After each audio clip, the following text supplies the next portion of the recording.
Taped from New Jersey, it's the SNL Nerds, the show where two comics from New Jersey nerd out over Saturday Night Live. I'm your co-host, John Trumbull. And I'm your co-host, Darren Patterson. How you doing, Darren? I'm doing good. It's the final episode of 2019. I know. This is it. End of an era. End of a really decade. Is. It's, yeah. Wow. Yeah. We've come to the end of the road. And I can't let go. Wait, is this podcast ending? Oh my God. No, I mean holy shit. The year. I didn't. Oh. I didn't mean to spring this up on you, but I'm just not feeling it anymore. So, like, wow. I mean, there's this other person who I think really gets me as a podcaster, and Okay. like, we have chemistry. All so, right. Yeah. I mean, you know, like we have been together over a year now, so I was kind of expecting this to come. We had what we had. Okay. So. Right. You know, I'm just gonna pack up the stuff, and you know, I'll visit, and we'll split custody of the podcast, and this is awkward. Yeah, this is like Kramer versus Kramer. I should have said a Marriage Story. Now that I think about it, that's way more recent. Why did I say Kramer versus Kramer? Because that's our era. Yep, sure is. We're old. We are old. And happy holidays, Mr. Trumbles. Happy holidays. How you doing? Good. New Year's coming up. You got any New Year's plans? You gonna go crazy on the town? Break some hearts? I should be going out to a party, so I'm looking forward to that. Some friends of mine are having a shindig. Nice, putting on the Ritz. Yeah. Far out. All right. I'll probably be at home with my wife and in our pajamas, and we'll probably be asleep by 11:30. Nice. So Okay. We do that big. Yeah. In the Patterson household. You're domesticated. Yeah, I'm a house cat now. But for our last show of 2019, we decided to do what you could call an SNL holiday movie, I think. I would say so, yeah. Yeah, Christmas movie. A Christmas movie. We're going to do Scrooged with Bill Murray from 1988. Yes, November 23rd, 1988. They're written by two SNL writers, Mitch Glazer and, of course, the infamous Michael O'Donoghue. Directed by Richard Donner, man you might have heard of. He directed a few small films like The Goonies, The Omen, all four Lethal Weapon movies, Lady Hawk, and one of your favorite films, Superman, with Mr. Christopher Reeve. My favorite film. That is my all-time favorite film. Favorite film or favorite superhero film? Favorite film. Ooh, wow, high praise. Yep. Awesome. And this film had a budget of $32 million and made about $60 million, so it was a modest hit. Yeah. Didn't do bad. Like, I don't think I've ever seen this film in its entirety until now. It's like, this is one of those films that just comes on, TBS or TNT on a Sunday afternoon, and like, I think I just sort of caught it in spurts. Yeah, I know I had never seen it all the way through, and which is kind of surprising because I love Bill Murray. I enjoy A Christmas Carol. This is a version of A Christmas Carol. Maybe I should read the description on the back. Modern retelling. Yeah. Let me read the description on the back of the Blu-ray. Ooh. We've got Scrooge, the hilarious spin on Dickens' classic A Christmas Carol is now available on high-definition Blu-ray. Hey. Well, that was basically just an ad. Yeah, it's like, why'd you read that? Yeah, that's how their summary starts. Look at you bragging that you got a Blu-ray player. Bill Murray is television executive Frank Cross, the meanest, most selfish man on earth. Grr. He will stop at nothing to increase his network's ratings, even if it means that his staff works on Christmas Eve. It will take three spirits, the ghost of Christmas past, present, and future, to show Frank that he needs to change. With an all-star cast including Karen Allen, John Forsythe, Carol Kane, Alfre Woodard, and Robert Mitchum, and a memorable musical score from Danny Elfman, Scrooge will have your entire family rediscovering the true meaning of the holidays. And did this film do that, John? Did you rediscover? I do not feel that I did rediscover the true meaning of the holidays. What? Yeah. Did you? How? Okay. Did you? No. Okay. I don't know why I sound so flabbergasted and flustered. It's like, you didn't find it? Yeah, I mean, I didn't either, but... yeah, I mean, well, we'll go through this film, and I'll give a big synopsis at the end of my thoughts on it. So, I mean, the film opens with... they were at this fictional television network called IBC, and they're showing Frank Cross some of their new programming for the Christmas season. Like this one movie they have called "The Night the Reindeer Died," right? Where it looks like terrorists kind of take over Santa's workshop. Yes, and like they all load up on guns, Santa and the elves. And then Lee Majors, the $6 million man, comes in to help them. And he's playing himself. It is Lee Majors rescuing Santa and his workers. And it's from like the terrorists. So it's like basically like kind of like a Die Hard with Santa. Yeah. Yeah. And like I saw this and I was like, this is classic Mr. Mike if ever I saw it. I was like, I would watch this movie. Yeah. The night the reindeer died. This seems kind of cool. This was funny. This got me excited for the movie. Little neat bit of trivia that I read on the IMDb was that the gun that Lee Majors is toting during this sequence was the gun from Predator. Whoa. Yeah. So Wow. it went from Arnold Schwarzenegger to Lee Majors, the $6 million man. Wow. The circle of life. Yes. All right. Then they show other shows that's going to be on this fictional network, like Bob Goulet's Old Time Cajun Christmas. Which What is that? It seemed almost exactly like a Will Ferrell sketch where he played Goulet. Goulet. But they did this, of course, is years before Will Ferrell was even on SNL. Right. Oh. But I was like, I could totally see this as a Will Ferrell sketch. Yeah, and then of course, Father Loves Beaver, which is which I don't know. That was double entendre. No. Please explain it further. Because beaver, that's like slang for vagina. Okay. So Father Loves Beaver. Oh, I Get see. it? Yeah. Yeah. So there you go. That's yeah. it. There you Okay. go. Yeah. Okay. Yeah. All right. There you go. All right. Woo! All right, and so then they show they're doing, also for the network, they're going to do a live version, live retelling of Scrooge, starring Buddy Hackett, Jamie Farr, the Solid Gold Dancers, Right. and Mary Lou Retton as Tiny Tim. Right. Actually doing backflips. Yes. As Tiny Tim. I was like, this is like the most 80s thing I've ever seen. Yeah. This is so 80s. And, and of course, Frank, Cross, the president of the network, sees all this, and he doesn't like it, is very unhappy. I don't know. The way Bill Murray played Frank Cross, it was like kind of, he seemed very manic. Am I nuts? Like he seemed very... apparently that kind of came down to the director a little bit. Apparently Richard Donner and Bill Murray didn't quite mesh during the making of this, and I'm trying to find the quote now, but he was saying that let's see.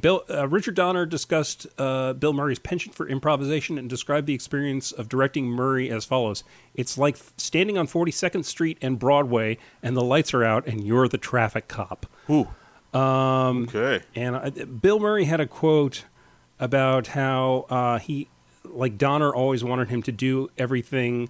Oh, here we go. When asked by film critic Roger Ebert if he had any disagreements with Donner, Bill Murray replied, "Only a few, every single minute of the day." That could have been a really, really great movie. The script was so good. There's maybe one take in the final cut of the movie that is mine. We made it so fast it was like doing a movie live. He kept telling me to do things louder, louder, louder. I think he was deaf. So, I mean, I agree with Mr. Murray. That's one of my quibbles about this film. It's like Bill Murray screams a lot in this film. Mm-hmm. Like he's either just screaming, or he's like screaming his dialogue. It's very manic. It's a loud movie. Yeah. It's like, like every 10 minutes, like every minute or so, somebody's screaming, someone is screaming, he's screaming his lines, he's screaming. Like there's a lot of scream. And like, I don't know, like I felt like maybe he should have played it a little bit more like, another thing, like he wasn't really menacing, or like, because I think Ebenezer Scrooge, the thing about Scrooge, he's supposed to be like this evil, menacing, angry man. Yeah. Like, and like throughout the story, he becomes softened and more soft. I never got that menacing vibe from Frank Cross. He just seemed like very kind of like unhinged a little bit every minute, like, but I guess in an evil way-ish, or like more of a dickish way, I guess you could say. Yeah, I mean, because Bill Murray, he can play a good dick. Yeah. He's good at that. That's in his skill set. Right, yeah, but like the way, I don't know, just the way he played it, he was like a dick, but he was kind of also like, I don't know, just like kind of manic, like he just like kind of scream out of nowhere, and it wasn't like really menacing, but it was just more like, is he all right? Yeah.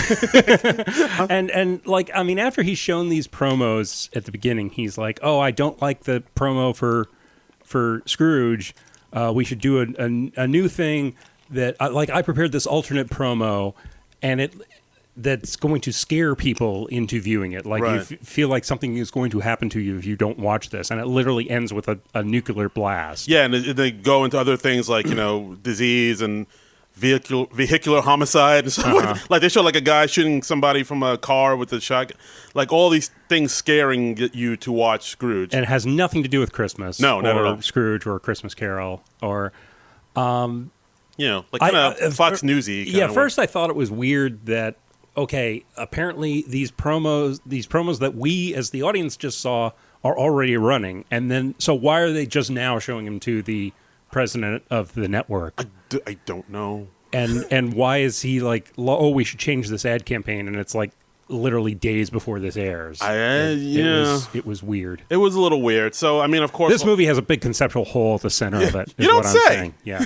So, like, all the people in the meeting are, of course, all yes men and are like, oh, yeah, Frank, great idea. Except for one guy played by Bobcat Goldthwait. Goes by the name of Elliot Loudermilk. Mm-hmm. And, it's not regular Bobcat. He's, like, very kind of subdued, but he's, like, kind of dressed like the stereotypical 80s nerd. Yeah, like he's got the hair kind of slicked down. He's got the glasses. The bow tie. Picture that nerdy kid from the Hot for Teacher video. Waldo, yeah. Get in, Waldo. That's it. Yeah. Got it made. Yeah, but yeah, he's like that. And of course, he stands up to Frank saying, hey, I don't think we should show this. It looks like the Manson family Christmas, man. Yeah. This is going to scare people. And of course, Frank says, oh, yeah, you're right. We'll see if we can change it. And of course, he immediately fires Loudermilk. And it's right before Christmas. Right before Christmas. Right before Christmas. Yeah, and that's another thing throughout the whole movie where, like, after he gets fired, his, like, wife and kid leave him, and he just immediately becomes a drunk. Like hours before he gets fired, he immediately is like he's in the gutter, like drinking, and I was like, wow, that happened quick. He's selling his blood. I was like, Jesus. Wow, just go on LinkedIn first. Let's not. Well, it was 1988. LinkedIn wasn't a thing yet. Check your classifieds or something, man. Come on. So what choice do you have but to become a drunk? You gotta hit the bottle immediately. That's always been my plan whenever I've lost my job. When in doubt, get sauced. Yep. Just standing around like a trash can on fire, just drinking the sauce in an alleyway. And I thought that Bobcat was going to be the Bob Cratchit parallel in this movie, but no, it's actually Bill Murray's assistant, played by Alfre Woodard. Right, Grace. I didn't have her character name, but but she's the obvious, as you find out as the movie goes on, she's much more of the Bob Cratchit parallel. So we Bobcat's character didn't really have a parallel in the original. He kind of really, they didn't really need him in this film, I thought. He was just kind of there to add like zany, cartoony goofiness. Yeah, but it's not as broad of a Bobcat as we usually get. I mean, it's not. It's a little cat. It's a little Bob Kitten. Yeah. There you go. There you go. But So he has his secretary Grace, who she has like a child who's Calvin, who's mute, who doesn't speak or anything. But he hasn't spoken since his father died like 5 years before. Even though he's at the age where he should be speaking, he's like. How old is the kid? Like 8? I don't know how kids I can't gauge how children age. I don't know how kids. I don't know. I don't know how kids work. I don't know. I don't know that kid thing. Yeah. But yeah, he's somewhere between like 4 and 25. Yeah. Somewhere in there. Yeah, kid. In that range. He's short. Yeah. Is what I'm saying. Kid age, you know. Kid. Yeah. And then we also get to meet Frank's boss, Preston, played by Robert Mitchum. The great Robert Mitchum. Great Robert Mitchum. And and like I think we also learned that he wants to bring in like a younger kid from LA to help Frank with this. Yeah, he's like, Frank, you got too much on your plate. Right. We're worried about you. We want somebody to come in and take the pressure off. So he brings in Bryce, played by John Glover. Yeah. The great John Glover, who I got to meet this year. Ooh, what? So, yeah. When did this happen? Oh, right, at the Comic-Con? At East Coast Comic-Con, because John Glover, of course, did the voice of the Riddler on Batman the Animated Series, and he came as a guest. And, you also know him as he was Lionel Luthor on Smallville. He's in Gremlins 2, another Christmas movie. Okay. John Glover, he's had a wonderful career. Right. Yeah, so Bryce comes in, played by John Glover, and he's basically like this, slick LA dude who's like, hey there, Frank, I'm gonna help you here. Some people would see me as a threat, but I'm not. I'm just here to help you. But it's very clear he's there to take over his job. So Frank has this other stress on him, and I think there was this one cool scene where like his brother comes up, Frank's brother James, played by his real life brother, John Murray. John Murray. Yeah. And I think they go out for not John Murray from the SNL After Party podcast. He is not Bill Murray's brother. To clarify. That we know of. Well, we've met John Murray, and he was not the fellow in this movie. Oh, okay. So yeah, all right. I feel pretty confident in saying that John Murray is not this John Murray. Trying to build some little intrigue here, but just go ahead and poop all over. No, I'm just gonna poop all over that. Oh, yeah. Merry Christmas, sir. And so they go off to dinner, and there's actually one cool scene where they walk by a street band. And in that street band, it's very quick. It's Larry Carlton, who's a famed guitarist who's played with Joni Mitchell and Steely Dan, David Sanborn, Paul Schaefer, and Miles Davis. Yep. The Miles Davis. Yeah. It's in this movie. And I was like, what? I don't know what to say about that. So so like they're talking. You see Frank just kind of doing kind of dicky things, like taking a cab from an old woman who has like a pile of packages, and we see that he's very nervous about this Bryce guy coming in and sort of moving in on his territory. So he wants to work overnight, and so he's like, well, if I work overnight, that means Grace, you have to work overnight. And Grace is like, well, I got to take my kid to the doctor, and Frank's very because he's mute. Yeah, exactly. I mean, we don't know. He's not talking. Yeah, we don't even know how old he is. It's we got to check this out. We got to figure it. We got to cut this kid open and count the rings. That's not and figure out. Oh my God! How do you think doctors work? They don't. Is that not what doctors do to determine the ages of children? No, it is not at all. I've got to make a call to my pediatrician after this. Oh dear, this is. Oh, happy holidays, everybody! I've made a hideous mistake. Oh God, are you? All right, let's keep moving. So, Frank is not being very understanding. So, Grace has to work late, and at this point, Frank I think he just went to like an awards dinner where he was giving this award, Humanitarian of the Year. But he does like this little thing to see. Like, he flicks the award while he's giving the speech to see how real it is, and he hears a clunk. It's like, oh, this isn't real gold, and he just leaves it in the back of somebody's cab. Yeah. As he's saying, I'll try to treasure this always, and he's like, no, this isn't real gold. Goodbye.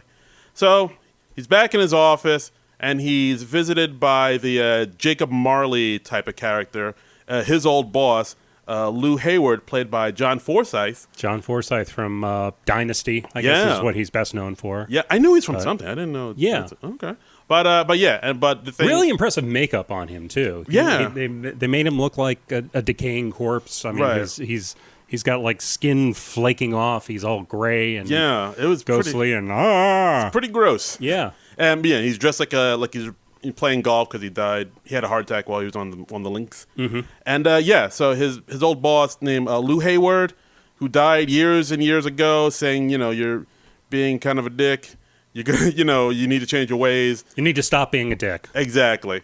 And it's like, I had all this money when I was alive, and I was a powerful man, feared by men, adored by women. Mankind should have been my business. Exactly. Yeah. He didn't say I was adored by women, and then Frank was like, adored? I mean, you paid for the women. And then he goes in and saying you're going to be visited by 3 spirits tonight.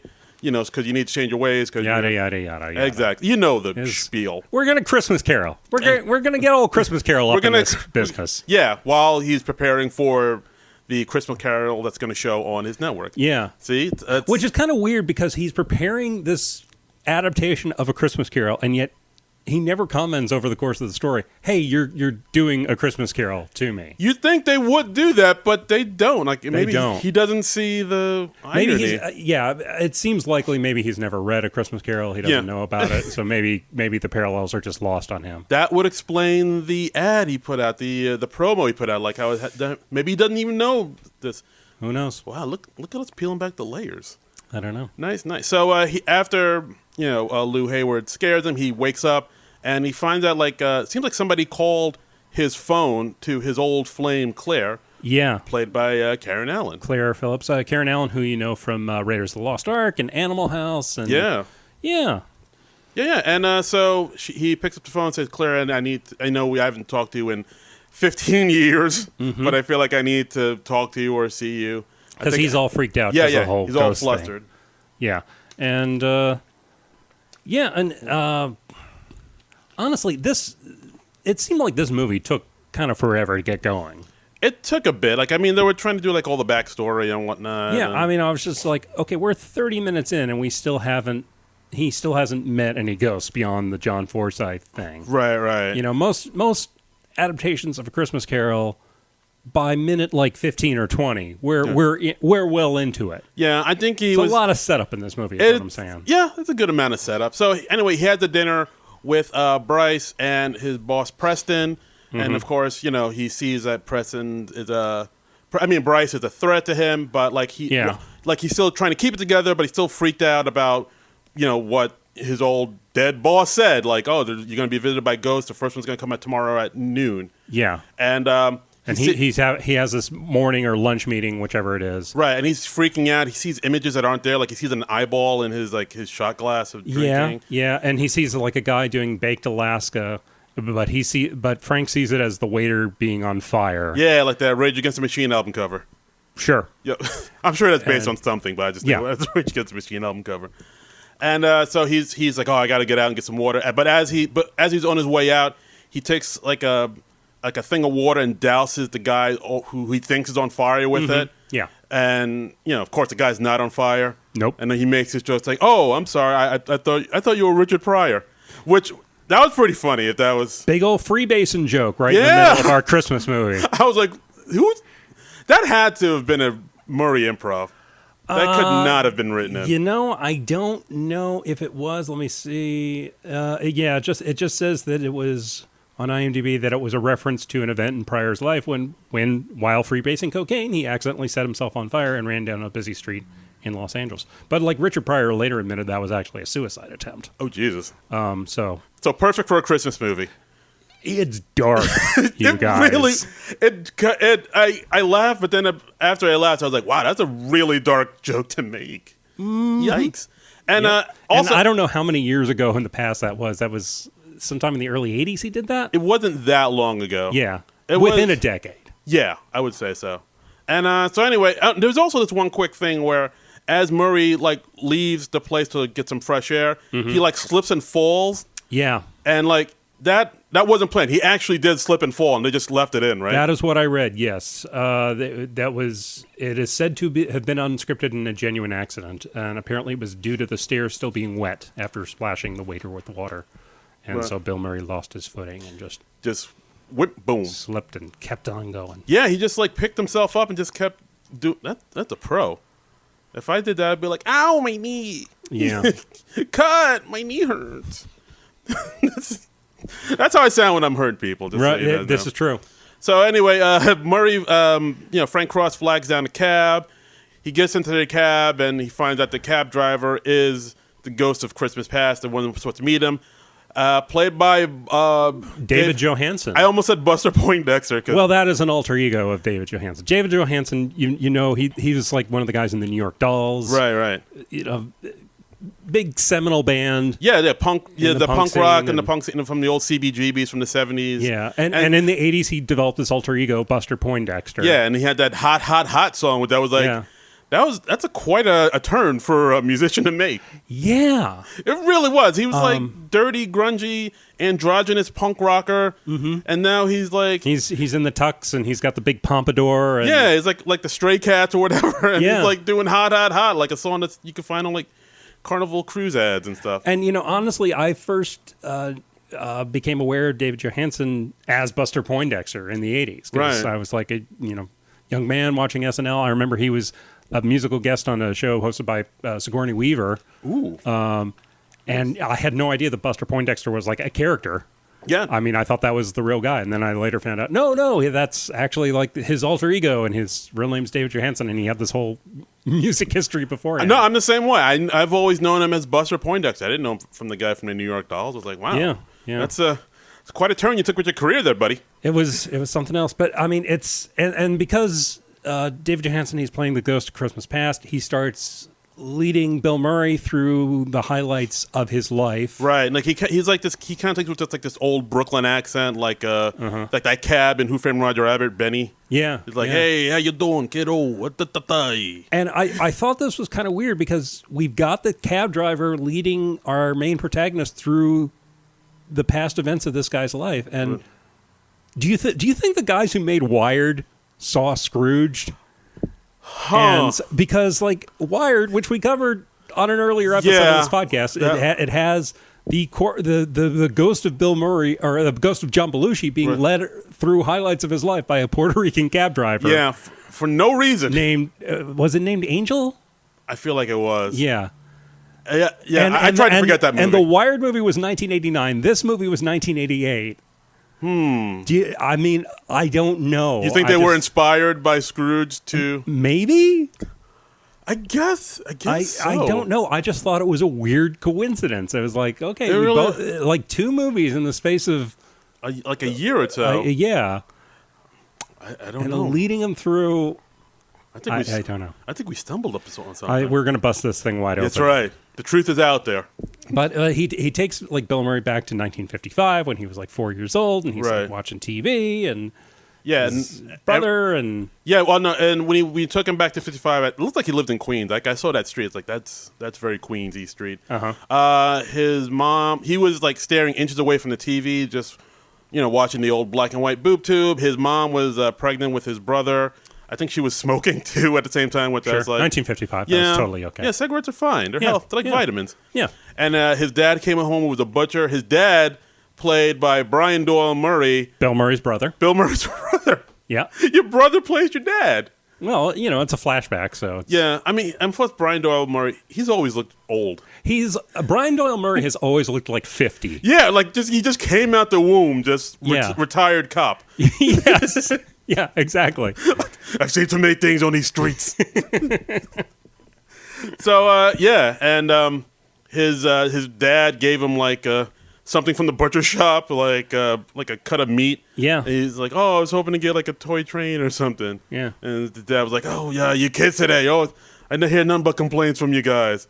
So like that kind of bummed him out, and his mom was like, well, have a good night, Merry Christmas, and his mom was very loving to him, and he started to get all weepy-eyed and teary-eyed and stuff over it. Yeah.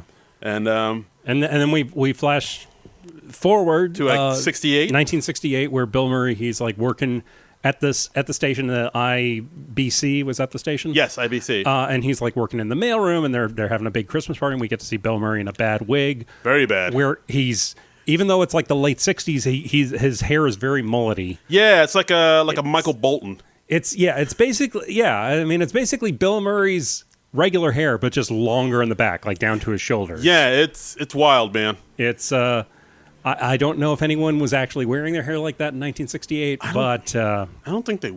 I don't know. He's at a Christmas party and because it's like a Christmas party in the late 60s, we're kind of in the Mad Men era. Yeah, there's a woman sitting on the photocopier, Xeroxing her ass, and passing out the Xeroxes to everybody. She's like Merry Christmas. Like, did that really happen back? Like, that had to have been based on something, right?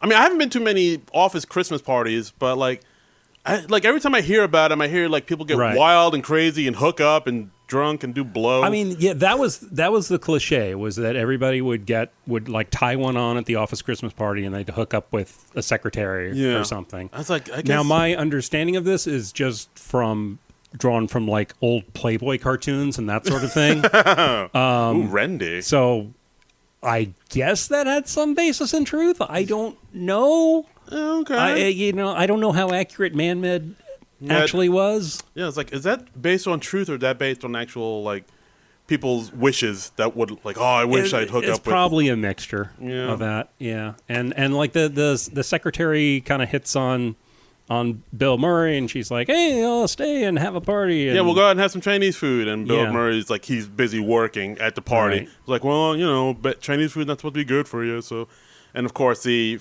old Frank Cross is like, what?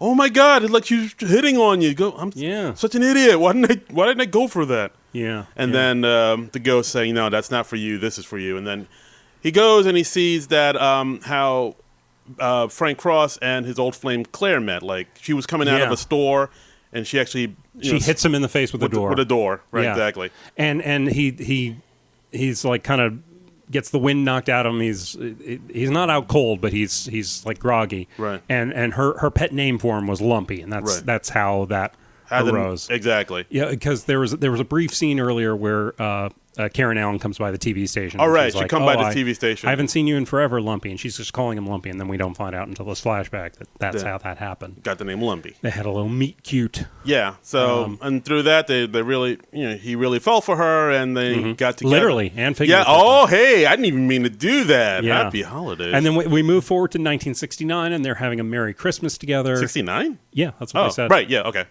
Right. And we go forward a year. 69. And and they're like they're having a great Christmas together. They're apparently living together. Bill Murray gives Karen Allen some Ginsu knives. Right. Even though apparently Ginsu knives weren't a thing yet. Yeah, I was about to say that. Were Ginsu knives? I thought that was like an 80s thing. It was. On the goof section of IMDb, they said that like the company wasn't known by the name Ginsu yet, and I don't think they started until sometime in the 70s. But whatever, it's a Bill Murray Christmas movie with ghosts. I mean, come on, are we really going to check it for knife accuracy? Let's not nitpick. That was another thing that I read about how because this movie came after the hit that was Ghostbusters. Like when they advertised this movie, they laid in heavy on it's Bill Murray with ghosts again. Yeah, because that's what you like. Yeah, he ain't afraid of no ghosts. It's Scrooged. Come see it, please. Yeah. I was surprised when I started doing research on this. This was actually the first full-length movie that Bill Murray had done since Ghostbusters. After Ghostbusters, he took like 4 years off. Wow. Because apparently all the hoopla of Ghostbusters, like just... He wanted to get away from the madness. Yeah. And so this was the first thing he did. He'd had a little cameo in Little Shop of Horrors. Right, yeah. But, that's just like a one-scene thing. Yeah. And he didn't do anything between Ghostbusters and this, so he was away for like 4 years. Oh, so it's his grand return. Yeah, which is the prodigal son. It's weird to think that because like you think, oh yeah, Bill Murray in the '80s, he was all over the place, but no, he took like 4 years off. Yeah, I guess that's just how we remember it in his heyday. Yeah, yeah, he had like the early '80s, then the late '80s, but the mid '80s he was just. Not so much.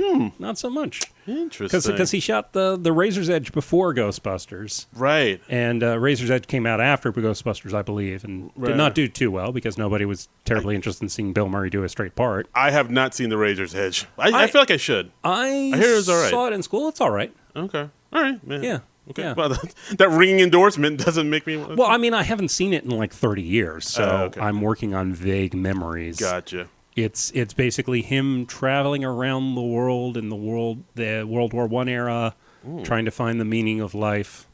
Ooh. And Catherine Hicks from Star Trek IV and Seventh Heaven is in it. Ooh. So. All right. Maybe I'll give it a look-see. Yeah.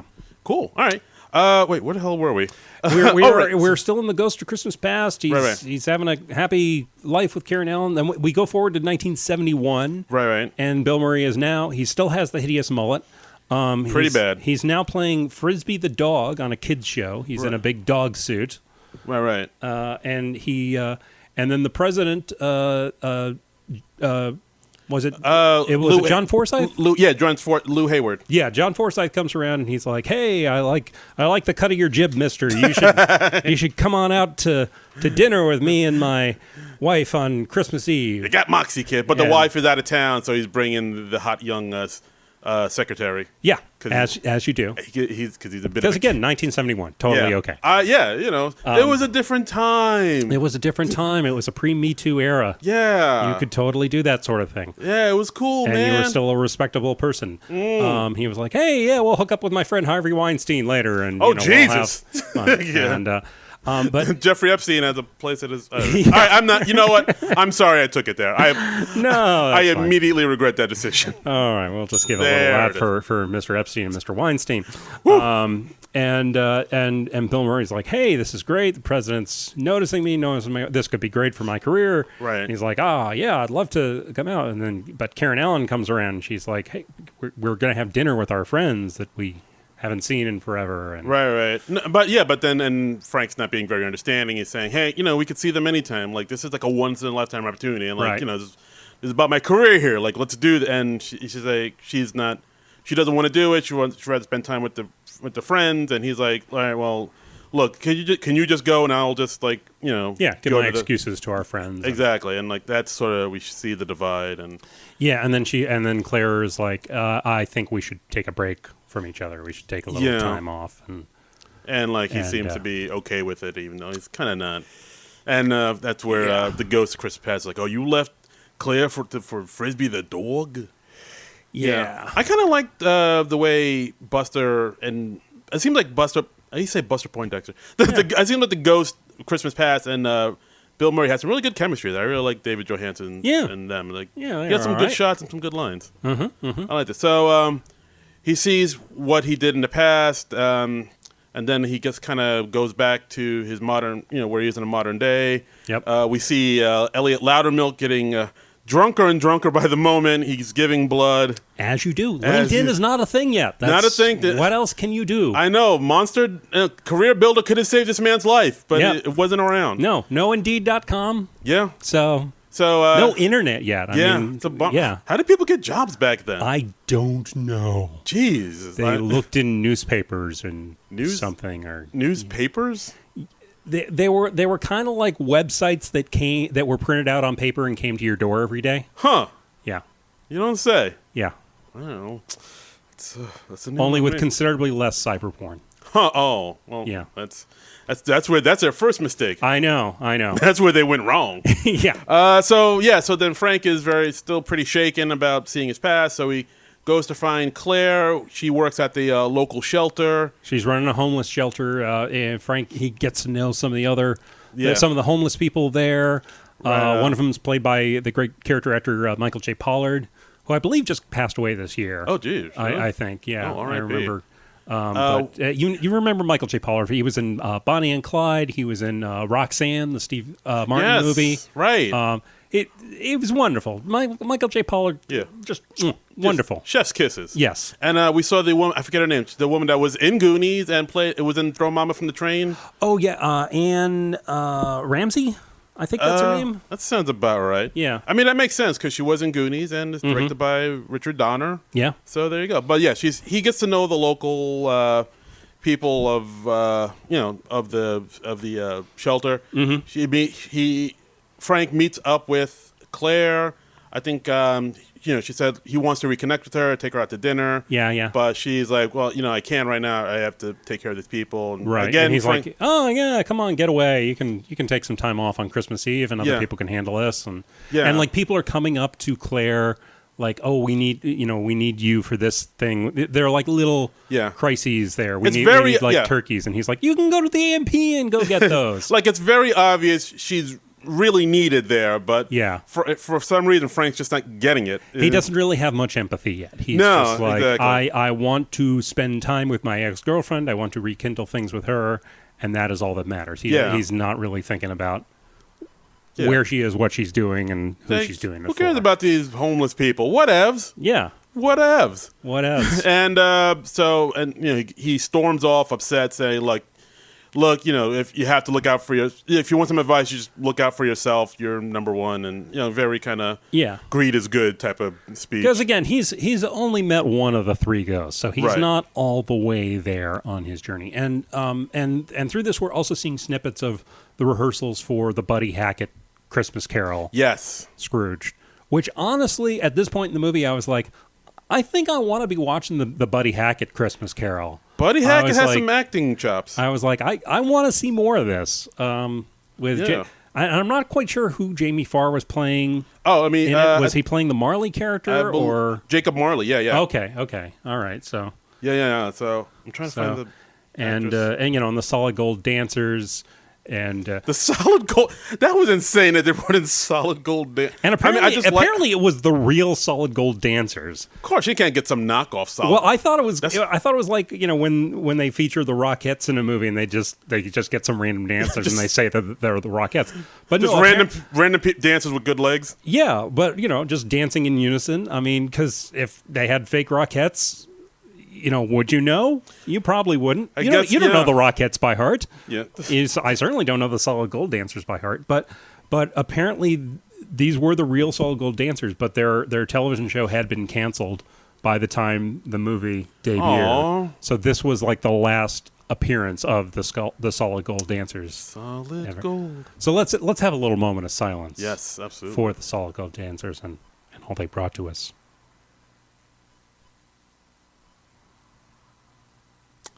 Thank you, solid gold dancers. Thank you. Stay solid golden. Thank you. Yeah. And we don't think your nipples were visible in that outfit. Oh, yeah, that was a line that happened. That was a line. They had a little debate early in the movie where they had a network standards and practices lady who comes in. She's like, we can't allow this on the network. You can see this woman's nipples, they were like peeking out of her top. Yeah, and that's actually another thing that happened throughout the movie where the standards and practice lady gets into like accidents and gets hurt a lot. Yeah, she takes it gets like cartoonish beating. She like at one point the set Bill Murray orders the people to stop hammering on the set of the Scrooged production, and when they stop hammering, everything just starts collapsing, and then the set actually falls on the standards and practices lady. It's literally like a Looney Tunes cartoon. Yeah, and then she's like in bandages and stuff, and then like later she gets beaten up more and more, like a barrel rolls into her, and like you almost see like the cartoon stars and birds floating around her head. Yeah, and she goes, it's so Wile E. Coyote.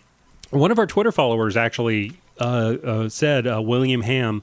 He said, I always thought the whole thing only existed as Michael O'Donoghue's vicarious revenge on NBC's Standards and Practices Department. Which, maybe. It's possible. That seems plausible. I wouldn't put it past because she takes a beating. It is definitely intentional, definitely. And like when she introduces herself, she's like, I'm the censor, which nobody calls themselves a censor. You go by, you say what your name is. It's like a Standards and Practices, but network censors, they don't call themselves censors. I'm the censor. Yeah. Like some arch villain in a DC novel. But somebody's obviously got an axe to grind there. Yeah, I mean, Michael O'Donoghue, it seems very likely. I wouldn't put it past Mr. Mike to do something like that. Mm-hmm. All right, so Frank, again, we're at this point where he gets visited by the ghost of Christmas Present, played by Carol Kane. Carol Kane, who she's typical Carol Kane. She's very sweet and very and then she's just constantly beating up Bill Murray for some reason. Again, very like cartoony, Three Stooges like at some point. And they never really give a reason for it. She just is wailing on him with no explanation. It's weird. As like I remember this part, I remember like years ago, where I was like, why is she beating him up? He doesn't seem to be that. He doesn't seem to be warranted to be knocked around like such. Yeah. It just seems like an unmotivated beating. Yeah, I guess to make him listen, but I don't know. It's she actually Bill Murray like told Carol Kane to like hit him for real during their takes, and she actually apparently injured him during one of the things. There's a bit where she pulls him by the lip. Yeah, She apparently pulled that too hard, and she like tore like the skin that kind of connects the bottom of your lip to your gums, and they had to shut down production for a couple of days, or do without Bill Murray for a couple of days while that healed up. See, you need some stunt lips for stuff like that, people. Don't be a hero. You need some stunt gums. Wow. Gee, maybe that's what he's into. I don't know. But for some reason, she's constantly beating him up, and she takes him to see where his secretary Grace lives, and they watch. Yeah, they look into the window to see her family. They see the son Calvin, who doesn't talk because, as we said, he saw his father died 5 years ago. Right. He saw him. They don't really say how the dad died, did they? No, they just said he was dead. Yeah. And like at one point, apparently the kid witnessed it. And something. I think at that point Frank is like, "Oh, I didn't know Grace's husband died," and the ghost is like, "Yeah, didn't you notice when she was wearing black for a year?" And he's like, I noticed she was wearing black. I thought that was a fashion thing. So, very oblivious. Yeah. But, they see the family actually, even though they don't have much money and and the son is mute. They still kind of have a love and affection for one another that is very obviously missing from Frank's life. She's got a lot of kids, and that they don't have much, but they got love. Yeah, they got love. They are full in spirit. Love is all you need. Yeah. Yeah, and they're giving each other raspberries on each other's bellies and whatnot, as you do. As you do during the holiday season. You love your family. Yeah, and at one point, the ghost was happy to see, and I think she actually gave. It looked like Carol Kane was actually blowing farts on Bill Murray's chest at that point. Yeah, she's just Yeah, I mean, you get a chance to give raspberries to Bill Murray, you take it. I'd pay good money to get raspberries on Bill Murray's chest. Just who do I make the check out to? I mean. Check is in the mail. Yeah. So then the ghost takes Frank to see Frank's brother. Yeah. The party that I think Frank's brother James invited him to, but Frank didn't go. Yeah, because he's like Scrooge's nephew Fred in this story. Yes. He's the equivalent of that character. That's right. And they're having a nice party. They're playing Trivial Pursuit because it's the 1980s. Yeah. I haven't played Trivial Pursuit in forever. Wow. It's been a minute, right? I might have to give that a go. Yeah, we should get together with our friends Matt and Amy and have a nice Trivial Pursuit night. Dude, don't they have a SNL Trivial Pursuit? Do they? Oh shit. Well, we should play that on the show. Ooh. We just got a little show idea right there. I got chills. They are multiplying. That's gonna be gonna be fun. Wow. All right. So Frank's brother is married to Wendy, played by Wendy Malick, and they have another couple there. I think the guy is actually Mitch Glazer, one of the writers of the film. Yeah, and another one of Bill Murray's brothers shows up. He's another one of the party guests. Oh wow! In this scene, it was let's see which I can't find the name of that brother right now, but it's another Murray brother. Wow! How many brothers are there are like 4 brothers. It's like the Wayans. Okay. There's John Murray, Joel Murray, Brian Doyle Murray, and Bill Murray. All right. So Joel is one of the guests at John's party, and you can kind of tell because they look a fair amount alike. Exactly. All right. So then they're playing trivia games, having a good time. Talking about what an asshole Frank is. Yeah, but the brother James, he's defending him. He's like, no, he's still my brother. I still love him. Yeah. And he opens the gifts that he opened that one big gift he got from Frank, and top of the line VCR. Yeah, but which again 1988, so this was a good gift. VCR, my God. I mean, now we're looking at it and we're just like, that's hideously outdated. That's I would still like a good VCR. Would you? No. Okay. I just said to be nice. All right. But actually earlier in the movie we saw that Frank actually told the secretary to give his brother James a towel, like a IBC towel. Mm-hmm. And I think either she screwed up or she meant to give him a VCR instead. Yeah. And Frank saw how much the VCR meant to him, so he's like, all right, keep it. It's the holidays. Yeah. And he also, at that point, I think his brother James toasting and saying, to my brother Frank, was one of the greatest guys I know. Mm-hmm. And that, he was very touched by that, Frank. He's like, oh, wow, maybe my brother still loves me and stands up for me. Maybe I should stop being such a dick. Yeah. So then at that point, the ghost is still beating up on Frank for some reason, smacks him with a toaster. I honestly just didn't find Carol Kane beating up on Bill Murray to be especially funny. It's funny if it's warranted or it's it leads up to it. Yeah. But never leads up to it. It just it didn't build. It didn't. I mean, it was just like some weird slapstick in there for no real reason. I felt like it was put in there for stuff to put in the trailer. Yeah. Because people like cartoony violence. Let's cram this in the movie and then just put it in the trailer and then people I don't know. It just really didn't fit. I don't know. Yeah. It was just a weird thing, and it was just like, well, why are we doing this? Okay. So anyway, that she punches Frank so hard he lands I guess in some underground sewer way where it's really cold, and the ghost is not even there. But Frank does find Herman. He was one of the guys from the shelter. And Michael J. Pollard. Yes. Yeah. And he finds out he froze to death because he didn't have a home. Yeah. And he left the shelter and he just froze out on the streets. And, I guess Frank... I mean, that was a weird little scene, too, because he only met him for a couple minutes. Mm-hmm. But, they kind of stayed on that character, for so long. It's like he almost knew his whole life, but he didn't. Mm-hmm. Mm-hmm. But, I don't know. But yeah, and then so Frank was upset about that. It's you should have stayed with Claire. She could have taken care of you. And I don't know. It seems like the ghosts are starting to get to him more and more as it's all going. So again, Frank, he's back on set where he's, in the modern time. For his Scrooge production. Yeah, he's still shaken by everything. It seems like he's kind of having a mental breakdown in front of the whole cast and crew because he has these huge outbursts while they're shooting. Right. And, and of course, Bryce sees this as more of a way to push him out and push himself.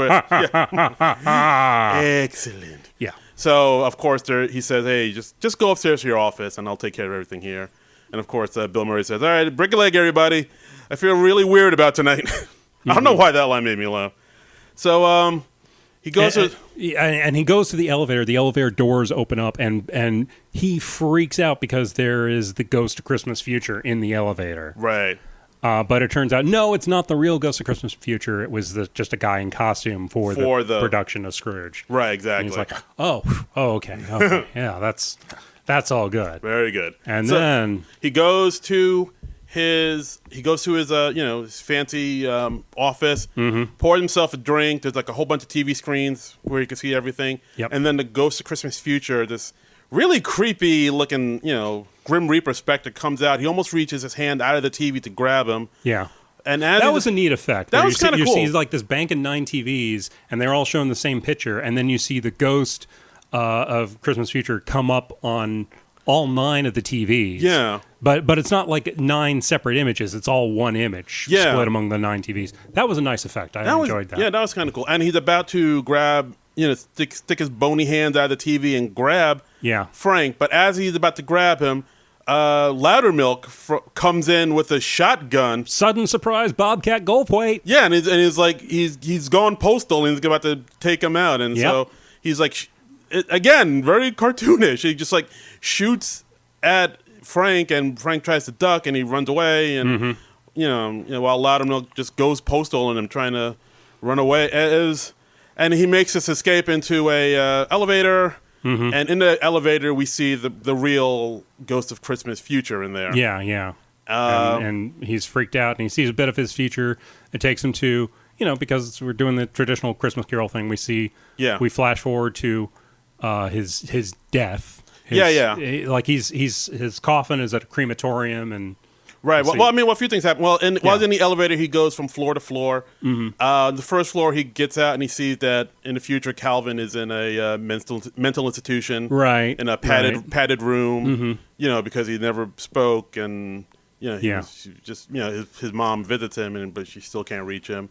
Then they go into the elevator. You go to another floor. We see that in the future, Claire becomes like this kind of aristocrat who doesn't care about the poor anymore. Right. Because, an old friend of his said, you have to look out for yourself in this world. You're number one.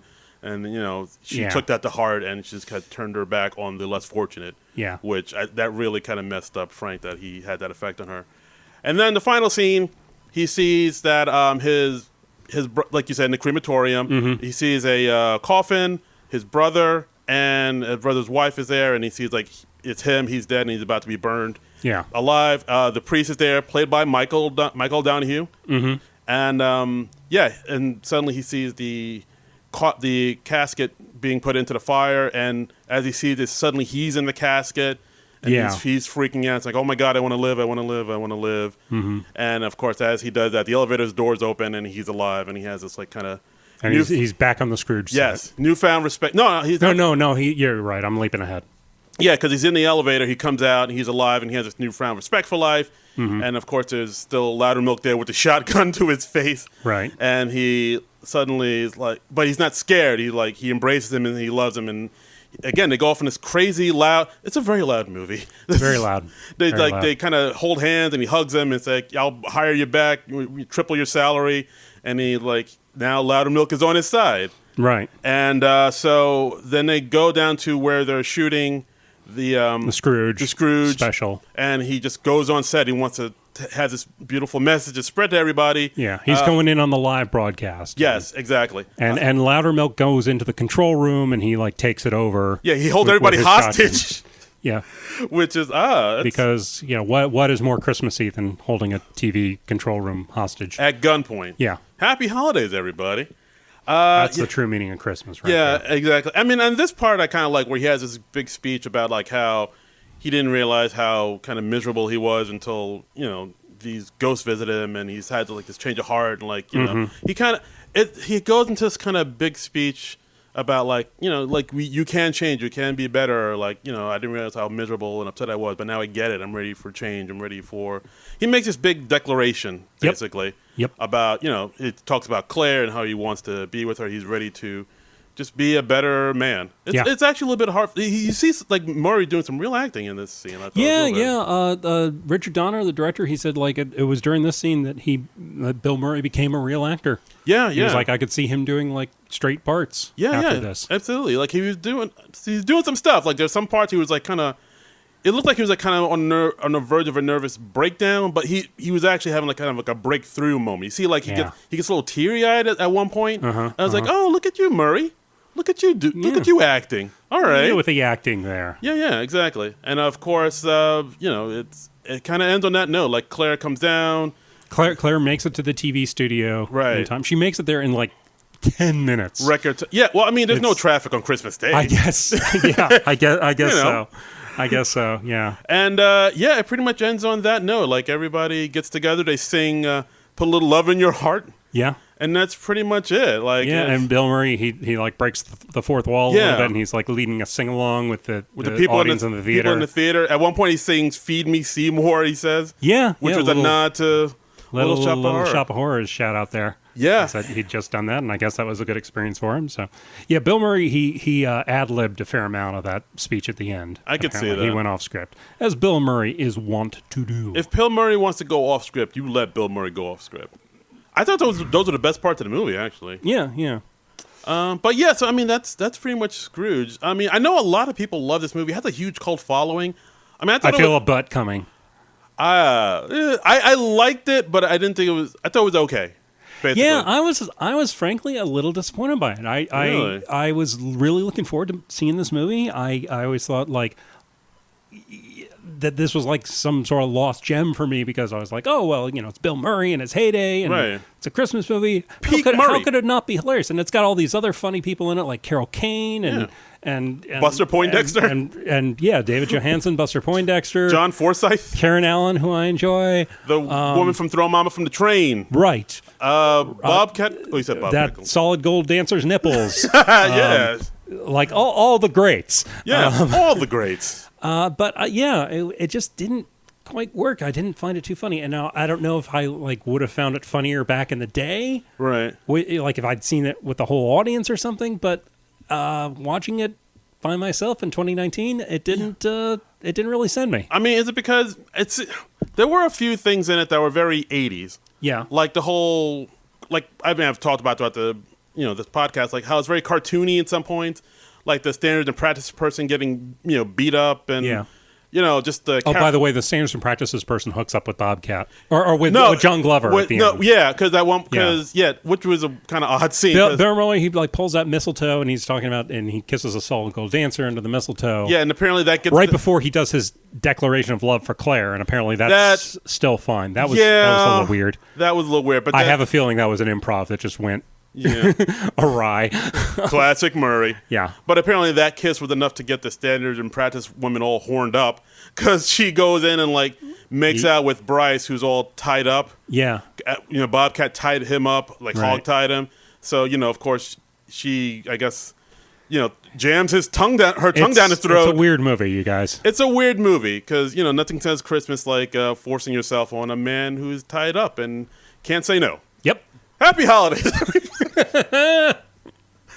But I mean, ooh. Yeah. But yeah, I guess maybe the thing about this movie is maybe it feels the same way. The tone was kind of a little all over the place. Yeah, I don't know if Richard Donner is a great comedy director. I mean, he did a few. I mean, the Goonies. He did. And there are funny moments in the Lethal Weapon movies. He did another comedy. I can't. And heck, there are funny moments in the first Superman movie. There's some very funny moments in there. But an out-and-out comedy, I don't know if that was quite his forte. But he did another comedy. I can't. Hold on, I'm gonna look it up. Okay. But TV. But it was like what you were saying. It's very loud. Everybody's playing at the top. Everyone's like at a 10 or 11 for most of this movie. So it gets a little exhausting. And even though it's not a long movie, it's only in like the 90-minute range. It really seems to drag in places. A few places, like again, like that whole thing with Loudermilk, that you could have taken that out. You didn't really need that. It didn't add much to the movie. No, it didn't. And I mean, all those kind of long scenes with the Carol Kane beating up Frank, I was like, I mean, this seems to be dragging. I mean, a I bit. would have liked that more if I understood the reason why she was beating him up. She's just like a masochist. I Yeah, guess. it just seemed like it's Okay, all right. So yeah, here's the other one. Richard Donner also directed The Toy with Richard Pryor. Remember that? I remember that. With Jackie Gleason. Remember that? I remember that. What'd you think of that? I remember that. Okay. I'm trying to think of other comedies. Yeah, I guess that was it. Like he did. Yeah. He did Maverick in '94, which isn't really, Maverick. I enjoy. Maverick All is right. an underrated movie. Yeah. That's a fun movie. I've never seen Maverick. I guess I should watch it. It is a fun movie. I mean, if you can, still watch Mel Gibson in an unproblematic way. Oof. And if you have problems watching Mel Gibson, I totally get it.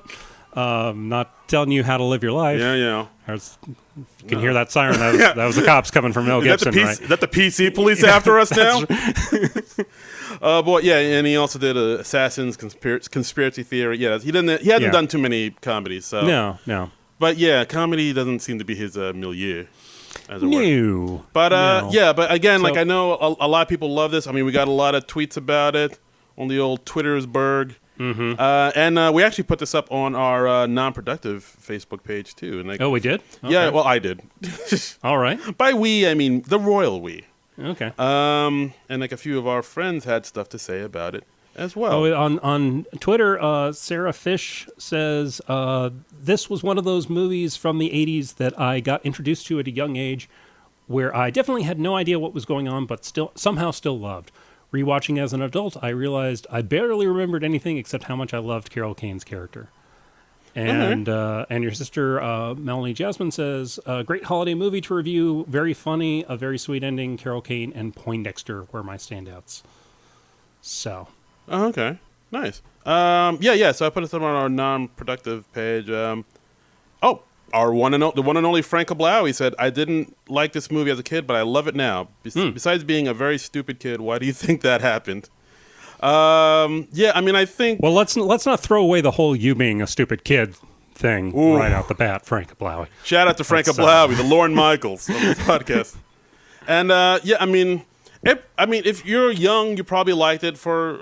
I mean, if you saw this when you were a kid, I figure you'd like it. I think it would work better because it is a very broad movie, and I can see it having kid appeal. Yeah, like a lot of physical comedy, a lot of goofiness. Yeah. I can see if you watched it as a kid, you'd be like, oh, okay, because it's loud. Kids like loud stuff and, banana peel flipping and people getting hit in the face with pies and whatnot. And this movie had a lot of that.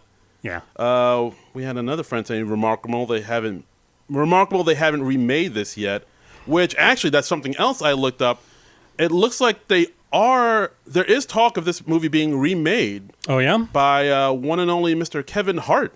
He's been talking about. Yeah. There's an article about it. Like I think it came out actually this summer, where like Kevin Hart is looking into remaking Scrooged. Okay. So I mean, I haven't heard anything about it since this summer, but that is something in the works. We had another friend saying, I'm always amazed by the energy David Johansen brings to this performance. I wish he had done more acting. And, it's interesting. I'm reading here on IMDb. David Johansen wasn't the original choice for that part. It was originally slated to be Sam Kinison as the Ghost of Christmas Past. I can totally see that. I could totally see that being in Sam Kinison's wheelhouse. I mean, he is loud. He's loud. Much like this movie. I remember actually Sam Kinison, once he guest starred on a Christmas episode of Married with Children where he showed Al Bundy what his life or what the world would be like if he was never born. I remember that. That was like a great episode. That was one of the well-regarded episodes of Married with Children. Yeah. Are you a Married with Children fan? Or Not particularly. I've seen my share of episodes because, young Christina Applegate, she was quite attractive. Chihuahua. Not that she's not still attractive. She's a very lovely woman. She's a lovely woman. And but it says the part eventually went to David Johansen due to his friendship with Bill Murray. Interesting. So that's why they have good chemistry on the screen then. Yeah. And it was funny after I finished this, because I found Scrooged a little disappointing. I was like, oh, well, that's too bad. That wasn't as good as I was hoping or expecting. Okay. I decided to go on Netflix, and I finally watched A Very Murray Christmas. How was that? Because I've never seen that. This is a special that Bill Murray did for Netflix. It was like 5 years ago in 2015. And it was fun. It's Bill Murray. He's at the Carlisle Hotel in New York City, and he's supposed to do this big live Christmas special, but he's got like the holiday blues, and he's there with Paul Schaefer. Paul Schaefer's there tinkling away at the piano, and Amy Poehler comes on. She's one of the producers of his special, and it's supposed to be this big extravaganza. But there's this huge blizzard in New York, and everybody's snowed in, and they can't really get to the hotel to do it. So it's Bill Murray kind of scrambling to put this together. Like he runs into Chris Rock in the lobby, as you do, and he ropes Chris Rock into singing a duet with him. Wow! All right. Yeah, and it was fun. And then he's. And a lot of the special is just Bill Murray and some of his friends hanging out at the bar because the hotel loses power and it cuts off the special. Oh. And Amy Poehler and her co-producer, they're like, "Hey, this is great. Now insurance will cover everything, and you're off the hook for this. You don't have to worry about any of this." Oh, nice. All right. Wow. And David Johansen is in there. He plays like a bartender. And he wow, they really are good friends. Wow. Yeah. Huh. So apparently they're still buddies, or at least they were 4 years ago. And we had we had Rashida Jones pop up, and Schwartzman, Jason Schwartzman from Schwartz from Rushmore. From Rushmore, yeah. And they were like a young couple that were supposed to get married, and they called off their wedding, and Bill Murray kind of gets them to go back together. Oh, and they say it was really nice. I really liked it. It's sounds pretty rocking. So I would recommend that. I would say I found that more entertaining than Scrooge. It's like fairly quick. It's only like an hour or so. Okay.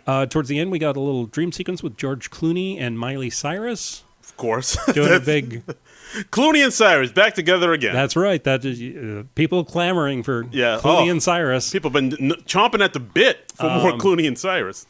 But yeah. Wow, so check it out. Very Merry Christmas. Netflix. Very Merry Christmas. Definitely worth watching on Netflix. Yeah, and check out the new John Mulaney Netflix special. John Mulaney and the Sack Lunch. Sack Lunch Bunch? Sack Lunch Bunch. Blunt. Flack. Words are difficult, people. I haven't watched that yet, but you watched it and you enjoyed it? I have not seen it, but I heard very good things about it. Okay. So based on that recommendation, go check it out. Oh, God. It's the end of the year, people. It's the end of the year. But, yeah. So I'm surprisingly very so-so on Scrooge. Yeah, I'm just saying. I know a lot of people love this movie. It has like a diehard fan base. But I thought it was okay. It had moments that like I really liked, but overall it seemed a little uneven. But that's just me. Don't let me poop on your parade or anything like that. If you like it, go with God. I think, if you want to see it, you can check it out. I think if you want a really good movie where Bill Murray goes from a jerk to a sweet guy, I think Groundhog Day. That's your best bet. Oh, is that a teaser you're saying? We might maybe talk about Groundhog Day? I think that is possible at some point in the future that we may possibly talk about Groundhog Day. Ooh, stay tuned, listener. So, I think that's in the realm of possibility. Very nice. I got the Rotten Tomatoes page for... Oh yeah. For it up, we got some mixed reviews. It's 70% with the critics, 71% with audiences. That's about right. Let's see. Gene Siskel said, on balance, Bill Murray's lazy humor carries the movie up until his genuinely sweet relationship with an old girlfriend. And let's Variety did not like it. They said, an appallingly unfunny comedy and a vivid illustration of the fact that money can't buy you laughs. Ooh. Little bah humbug from Variety there. Bah whoosh. But yeah, like, it makes sense. It did feel a little uneven. Like, I feel like he should have played it, like, a little bit more, like I said before, a little bit more menacing in the beginning. Mm-hmm. Like, kind of like maybe Meryl Streep's character in, like, Devil Wears Prada. Uh-huh. And then as the ghosts visit him, he becomes more and more unhinged until it didn't really modulate the way it should have. Like he was screaming so much. I kind of want to see the version that Bill Murray would have liked to see because Bill Murray said that he didn't he wasn't too fond of how the movie turned out, and there was like only one of the takes that he wanted used in the finished film. So I don't know why the director just did. It's Bill Murray. He knows comedy. Just let Murray be Murray. Yeah. Why does Richard Donner be like, no, I directed Lethal Weapon 1, so I think I know comedy pretty well. It's like, dude, just let the comedy people do the comedy thing that they do. Yeah. Oh, here's a neat story, though. God damn it. This is cool. I like this. Filming began in December 1987. With Christmas approaching, director Richard Donner asked if the production could have Christmas Day off, but Paramount Pictures executives refused, insisting that filming should continue on Christmas Day. However, Donner outwitted them. At the end of the day on December 24th, 1987, he officially fired the entire cast and crew. 2 days later, on December 26th, he officially rehired everyone. The break allowed the cast and crew to spend Christmas with their families. So I respect that. That is freaking awesome. That is way to go, Richard Donner. That is we enjoy that. We here at the SNL Nerds approve of that. That is clever. That is a boss move. I know there's another Richard Donner story that I love. This has nothing to do with Scrooge, but it is connected with Superman the movie, which again, of course, one of my favorite films. So they had gotten Gene Hackman to agree to play Lex Luthor, and Lex Luthor traditionally bald, right? Bald, and Gene Hackman did not want to shave his head for the role. And he also had a mustache. He was like, I don't want to shave my mustache to play Lex Luthor. So just a full-haired mustache Lex Luthor. That's what we could have gotten, and like a Burt Reynolds, right? That's what he was. Who was one of the people they asked to play Superman at one point? What? Yeah. I pulled that out of thin air. Are you serious? It got insane. Wow. Hey, I'm Superman. By the way, some friends of mine, they run a great podcast called the Superman Movie Minute. My friends Rob Kelly and Chris Franklin, they go through Superman the movie 5 minutes at a time. They just recently finished going through Superman 2, the sequel 5 minutes at a time. I've guest starred on there a few times. Very fun podcast. Give it a listen. Check it out. So Gene Hackman didn't want to shave his mustache for Superman the movie. Right. And so Richard Donner said to him, I'll tell you what, I'll make a deal with you. I will shave my mustache if you shave your mustache.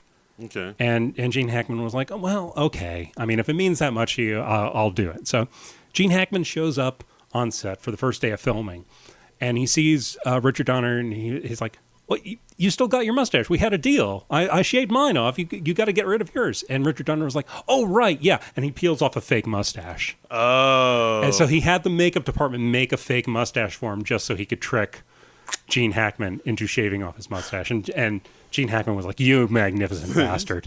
If only Zack Snyder had a fake mustache. Right? What could have been? Right? Yeah. Like, that's all you had to do, Zach. Just get a fake mustache. Because mustaches, they screw Superman up. That's right. Exactly. That's Superman's real kryptonite, is mustaches. That was... Let's not go back into that. Let's block that from my memories. Boof. So... And, that's the episode, guys. Final episode of the year. That's it. While we're here, since this is the last episode of the year of 2019, I think we'd like to just take a time out just to thank everybody who's listened to us, who supported us, retweeted us, followed us, just who supported the podcast in general. Everyone who's guest starred on the podcast. All the guest stars we have. We had some great guest stars this year. We had Kopic, we had J.L. Colvan, we had the summer. My God, this last summer we had Natty Bumpercar. We had Brad from the Decomposition podcast. Yes. We had Chris Lamberth. Yeah. We had, who else do we have? We had a bunch. And the rest. Yes. We had I think that was it. Oh, John Murray, of course. John Murray came in for our season finale. Big bad John Murray came in. Yeah, we enjoyed that. That was fun. Yeah, and just thanks to everybody who listens and tweets at us regularly. Thanks to Bill Brasky. Thanks to Ruby the Rube. Mm-hmm. My sister Melanie at Bacon Awesome Love. Joanna Maharaj. SNL After Party. That Week in SNL. William Ham. Scott Hume. Jack Wilson. Soaps and Sci-Fi. John Ananias. I think that's how you pronounce it. Bert Ness 92, that guy. Redhead Reader. Rob Phelps, People at Decomposition Podcast. Callie Ray. Nick Storr. Mikey. Just all you guys. Thank you so much for... We do appreciate all the feedback we get, all the reviews we get. We do read each and every one of them. We do. appreciate them even when they say insulting things about the shape of our heads. Yeah, that. I mean, we could do a little bit of less of that, but we'll still read it. Yeah, maybe not so many attacks on our physical appearance. Yeah, we can only do so much about that. We are limited in our resources. Oh, very much so. But yeah, I mean, it's just crazy to think this podcast kind of started as like a little Facebook chat line thing. It started as a lark, and now we've got, let's see, I think I looked this morning, I think we've got like 918 followers on Twitter now. Really? Great. We got a little boost from the Eddie Murphy episode. We were at, I'm actually surprised by that. Really? No. Wait, I'm sorry. I gave that wrong. That's 400. 18. That's a lot less. I misspoke. Yes. I was about to say it's a Christmas miracle. Yeah, 418. So okay. I'm sorry. That's still a lot. It sounds less impressive now that when I gave the wrong number first. All right. So, but let's get up to 918 before the end of the year. We've got like 3 days left in the year. Let's do this. If we can get 500 people, that's right, to follow us on Twitter. That's, I mean, my God, we'll just step into 2020, just new people. Yeah, but no, if you do enjoy the podcast, we encourage you to like share it on the social media, on Twitter, on Facebook, and let people know about it. That helps us build the audience, and that's what we want to do. Yeah, let's do that. So so you can listen to podcasts, of course, Stitcher, SoundCloud, Spotify, and follow us on Non-Productive.com. You can donate to our Patreon through that website and check out all the other non-productive shows, Adventures in Collecting and Honeymooners podcast and all the comic Near book Mint and Near Mint. Yeah. We got a lot of good stuff. We carry the there. Bumper podcast. We carry KP Burke's history podcast, American Loser. And a lot of good stuff. A lot of stuff that we personally enjoy and we think you guys would enjoy as well. We're bringing the heat, people. Yeah. And if you want to follow me on Twitter or on Instagram, follow me at Darren Credible. That's DARIN Credible. And you can follow me on Twitter at Trumbull Comic, TRUMBULL Comic. And you can follow the show at SNL Nerds Show. Yeah, that's all I got. And that's about it. So this will be dropping just before the new year. So we wish everybody listening to this a happy new year, happy 2020. Right. We will be back. We're back next week with something we're not positive what we're going to do yet, but we'll have something cool for you. Something's going to happen. We'll leave it at on that vague note. That's right. So guys, we'll see you in 2020. Hopefully, that's all we got. And until then, nerds out. This has been a non-productive media presentation. Executive producer Frank Hablawi. This program and many others like it on the Non-Productive Network is distributed under a Creative Commons Attribution Non-Commercial No Derivatives license. Please share it, but ask before trying to change it or sell it. For more information, visit non-productive.com.